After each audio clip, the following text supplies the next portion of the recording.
Y vamos a otro tema, porque 3 rehenes israelíes que estaban capturadas desde el 7 de octubre de 2023 fueron liberadas por Hamás y entregadas a la Cruz Roja, esto en la Franja de Gaza. Un acuerdo que es parte del Pacto de Alto el Fuego que fue iniciado hace ya 2 días. Queremos profundizar en este tema, en lo que viene además en este conflicto, y para eso nos acompaña Alberto Rojas, director del Observatorio de Asuntos Internacionales de la Universidad Finisterra. Alberto, gracias por estar acá. Hola, Davor, ¿qué tal? Buenos días. Bueno, lo primero es cómo ha observado esta tregua. ¿Se ha respetado hasta ahora? ¿Está canalizándose de acuerdo a cómo se esperaba o no?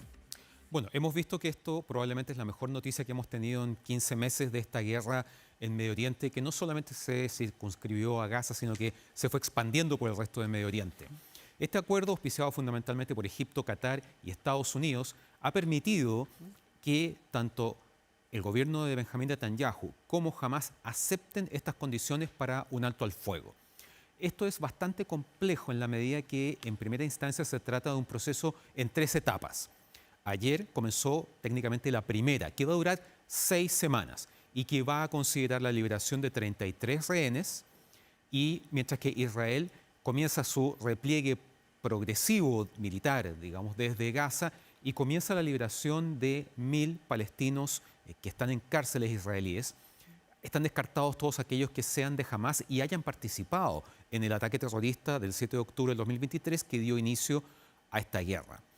Esto ha estado mediado por la Cruz Roja y se espera que esto continúe de manera progresiva, siempre tomando en cuenta que este es un acuerdo frágil. Es un acuerdo que tiene la pintura muy fresca todavía. Por lo tanto, cantar victoria en términos de que esto realmente es el fin del conflicto me parece que es muy preliminar. Hay que esperar, hay que ser criteriosos, sobre todo porque faltan 2 etapas más. Y en la última, de la cual todavía no sabemos mucho, está previsto que se negocie o se aborde el tema trascendental de qué va a pasar en Gaza. ¿Quién va a administrar? ¿Quién va a administrar, quién va a gobernar Gaza? Y eso todavía no está claro. Y es un tema que además divide profundamente al gabinete del primer ministro Netanyahu. Alberto, y a partir de lo que pasó ayer, este intercambio de prisioneros, 3 mujeres israelíes por 90 prisioneros palestinos, ¿qué tan importantes van a ser los testimonios que entreguen las rehenes israelíes en este caso? Porque eso de alguna manera podría repotenciar el conflicto si es que ellas cuentan atrocidades vividas en manos de Hamás. Es una posibilidad. Aquí el factor mediático es muy importante. Recordemos que solo hubo una liberación, un canje de rehenes en noviembre del 2023. Y en esa oportunidad, las personas que fueron liberadas contaron situaciones de abusos sexuales, de violencia, etcétera, en las condiciones en las que estuvieron, fundamentalmente en muchos de los túneles que en ese entonces todavía existían bajo Gaza. La reacción que puede haber puede tener un impacto. No obstante, hay que recordar que una parte importante de la población israelí ha estado presionando al primer ministro Netanyahu precisamente para negociar lo que sea a cambio del regreso de los rehenes. Sabemos que al menos ya habría 40 que están muertos, que están fallecidos, ya sea porque fueron ejecutados por Hamás o murieron producto de los ataques israelíes. Eso todavía no se sabe. Eso se va a saber con mayor claridad en las etapas que vienen. ¿Qué tan alineado está todo lo que va quedando de Hamás versus Israel para que esto sea una tregua, para que no se escape alguien con algún tiro o con algún misil que eventualmente genere algún tipo de destrucción y vuelva todo a foja cero? Siempre en este tipo de situaciones hay grupos o facciones que discrepan con la decisión fundamental, ¿verdad? Un lobo solitario podría reestallar el conflicto, ¿no? Eventualmente. Sí. Es difícil. Sabemos que Israel tiene un control de Gaza muy fuerte, a pesar de que se está replegando. Pero lo cierto es que aún, por ejemplo, en el caso de Hamás, queda parte de esta organización que recordemos que tiene una dimensión militar y otra política. El objetivo al inicio de esta guerra por parte del gobierno israelí era la destrucción, borrar completamente a Hamás del escenario de Gaza. Y eso no se está cumpliendo hasta ahora. No se ha cumplido hasta el minuto porque están negociando con lo que queda de Hamás. Hamás no tiene mayores opciones, está reducido a su mínima expresión. Durante estos 15 meses vio la muerte de muchos de sus principales comandantes, incluso una figura como Hassan Nasrallah, que estaba en Qatar y que finalmente fue eliminado en Irán. Entonces, las opciones para Hamás no son muchas. Era desaparecer o negociar. En el caso de Israel, el gran tema es la recuperación de los rehenes que quedan. Si terminamos bien esta etapa, que tiene varias fases, estas 6 semanas que son cruciales para el conflicto y también para el mundo probablemente, para los Sí. movimientos geopolíticos, ¿podríamos ya encauzar el camino de la paz y dar por terminada esta guerra? ¿O eso es de muy largo plazo, las salidas de las guerras finalmente? Me parece que son dos cosas distintas. Me parece que aquí se está avanzando a través de este acuerdo de alto el fuego a un fin del conflicto, a un fin de la guerra. Ya, y eso es una cosa. Eso es una cosa. Ya. Otra cosa es hablar de paz. El tema de paz entre israelíes y palestinos es mucho más complejo, está enmarcado en un proceso mucho más antiguo en términos cronológicos y demanda otro tipo de condiciones y negociaciones. Entonces, por lo tanto, me parece que no es bueno combinar las dos cosas y ser más bien cauto y tener claro que aquí lo que estamos viendo es el avance hacia el fin de esta guerra. Nada más. Los corredores humanitarios, el corredor de Filadelfia, ¿qué importancia van a tener dentro del conflicto? Y lo otro, lo que veíamos ayer, el intercambio de rehenes, pero también algunos jeeps y elementos militares que iban hacia atrás y ya no hacia adelante por primera vez. Bueno, ciertamente este acuerdo de alto al fuego permite reanudar la entrega de ayuda humanitaria a Gaza. Hay que recordar que antes del inicio de esta guerra, todos los días ingresaban a Gaza 500 camiones cargados con alimentos, medicinas, etc. Y eso se cortó durante este periodo. Ahora están entrando diariamente cerca de 600 camiones con ayuda humanitaria, que es fundamental porque este conflicto no solamente ha tenido una dimensión bélica, una dimensión militar. Han muerto 46.000 palestinos, pero además ha generado una crisis humanitaria de proporciones. Entonces, por lo tanto, es muy importante que esa ayuda siga fluyendo para tratar de revertir o iniciar el proceso para revertir esta crisis humanitaria. En ese sentido, que estén abiertos estos corredores humanitarios, que no haya conflicto que impida el ingreso, no solamente de los camiones, sino de las personas que están ayudando en este proceso, es fundamental, es vital. ¿Y a quién le conviene más la paz o la tregua en este caso? ¿A Israel o a Hamás? Porque muchos dicen, bueno, en la teoría de las guerras, extender los conflictos también hace que se desgasten las fuerzas, aunque las fuerzas de Israel hemos visto que han llevado la victoria, por lo menos tienen varios objetivos militares a su haber. Tampoco les convenía seguir mucho tiempo más con esta guerra, es un puro desgaste finalmente para un Estado. O sea, una guerra de 15 meses para cualquier fuerza militar de cualquier país implica un desgaste. También hay que considerar que en estos 15 meses lo que hemos visto es que el precio que Israel ha pagado por esta operación militar ha sido muy alto, no solamente dentro de su propia población, sino a nivel internacional. O sea, la imagen internacional, la economía, la exportación e importación de productos, todo paralizado. En gran medida, hemos visto cómo la comunidad internacional y organismos como Naciones Unidas resultaron ser incapaces de contener, frenar o de algún modo reencauzar esta guerra. El gobierno de Joe Biden no tuvo prácticamente ninguna capacidad de influir, ninguna injerencia en las decisiones de Netanyahu, algo que está cambiando ahora con el regreso de Donald Trump. En ese sentido, ¿a quién conviene? Me parece que le conviene a todos. Ahora, lo que sí es importante tener en vista es que en la medida que el proceso de término del conflicto se acerque, digamos, a un desenlace final, eso abre un escenario político de gran incertidumbre para Netanyahu. ¿Por qué? Porque mientras estuvo la guerra en proceso, evidentemente él estuvo en el gobierno dirigiendo esta enorme operación. Pero cuando esto acabe, probablemente se va a abrir una investigación política, una investigación parlamentaria, volviendo al pasado y preguntándose por qué durante el gobierno de Benjamín Netanyahu fue posible un ataque de Hamás como el del 7 de octubre, que causó 1.200 muertos en un solo día. ¿Por qué hubo esa vulnerabilidad? Esa es la pregunta que se va a hacer todo el mundo. Hasta ese minuto Israel estaba absolutamente inmerso en un tema político, acusaciones de corrupción, la controvertida reforma judicial en Israel. Y claro, probablemente mucho de eso ayudó al éxito de Hamás en ese ataque. Pero aquí hay un tema de responsabilidades.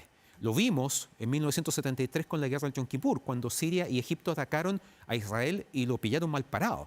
Israel finalmente revierte ese conflicto, pero al término de eso, la investigación parlamentaria en contra de la entonces primera ministra Golda Meir le atribuye responsabilidades por haber permitido que eso ocurriese y eso genera su renuncia y la caída de su gobierno. ¿Y tú ves que puede pasar algo similar acá? Es altamente probable. Ya. ¿Y ahí quién lo va a acusar? ¿O tiene muchas fuerzas opositoras o detractores al interior de Israel? Porque vimos que para llegar a este acuerdo de paz o a este primer avance, a esta tregua, finalmente tuvo la anuencia del resto del gobierno también.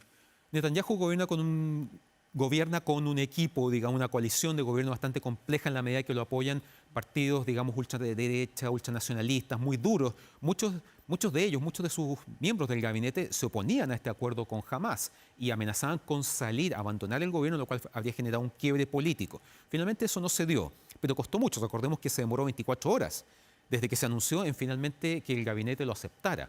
Entonces, en ese contexto, claro, todavía existe evidentemente una posición. Está el Partido Laborista y hay otros sectores que están disponibles para levantar una investigación en contra del gobierno de Netanyahu por la responsabilidad que le cabe en lo ocurrido el 7 de octubre.